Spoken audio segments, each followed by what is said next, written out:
The sun beat down on Deltona, Florida, a sweltering Friday afternoon. Near Van Park, a woman stepped onto her porch. She saw a little girl, approximately 6 years old, accompanied by a small dog. The girl appeared lost. She said she was hot, thirsty, and hungry. The woman took note. The woman realized this was not a typical case of a child wandering off. She brought the child and the dog inside. She provided them with water and a cool place to rest. The girl drank the water quickly, holding the glass tightly. Her eyes scanned the new environment. The dog also drank water, mirroring the girl's actions. The woman listened. The girl shared her story in fragments. She mentioned her mother and her mother's boyfriend. They had left her at the park. They said they needed to charge their phones.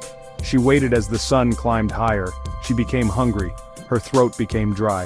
She held onto her dog for comfort. The woman recognized the severity of the situation. A child had been abandoned and left to fend for herself and her dog. The woman reached for her phone. She knew action was necessary and called for help. First responders arrived, Deltona Fire Rescue. They checked the girl, small for her age, a little thin, but alive. They listened to her account, a story of living in unstable conditions. No school, no permanent home, just her mother's boyfriend, and her dog. The authorities took action. The Department of Children and Families was notified. This was a case of neglect, a case requiring intervention. The girl and her dog were taken to the Volusia Family Resource Center, a safe environment. The investigation began. The girl's account, though incomplete, indicated severe neglect, a childhood lacking proper care, a childhood with inconsistent affection. Her parents were not returning, not today, not ever. But there was a potential solution. Grandparents were located. They were coming to take custody of their granddaughter, coming to provide her with a stable home. News spread quickly. The community was concerned. A child was abandoned. The child was left alone. Authorities responded immediately. They initiated a search for the mother and her boyfriend. The suspects needed to be found and held accountable. After several hours, there was a breakthrough. Around 1 a.m., Volusia County Sheriff's deputies apprehended Aquania Estes, the mother, and Petres Floyd, the boyfriend. They were charged with child desertion and animal abandonment.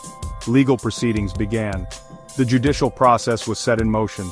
The community, with a mix of concern and support, rallied around the child.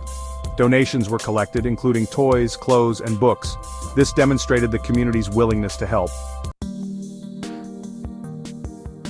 The future was uncertain. There were scars, emotional scars that ran deep. But the little girl was safe. She had a loving family, grandparents who vowed to give her the childhood she deserved, a childhood filled with love, laughter, and security. The dog, her faithful companion, was safe too. Deltona Animal Control took him in. He would be cared for, loved, maybe even adopted. Who knows, maybe one day he and the little girl would be reunited. For now there was hope. Hope for healing. Hope for a brighter future.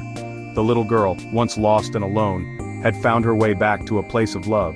And in the end, isn't that all that matters?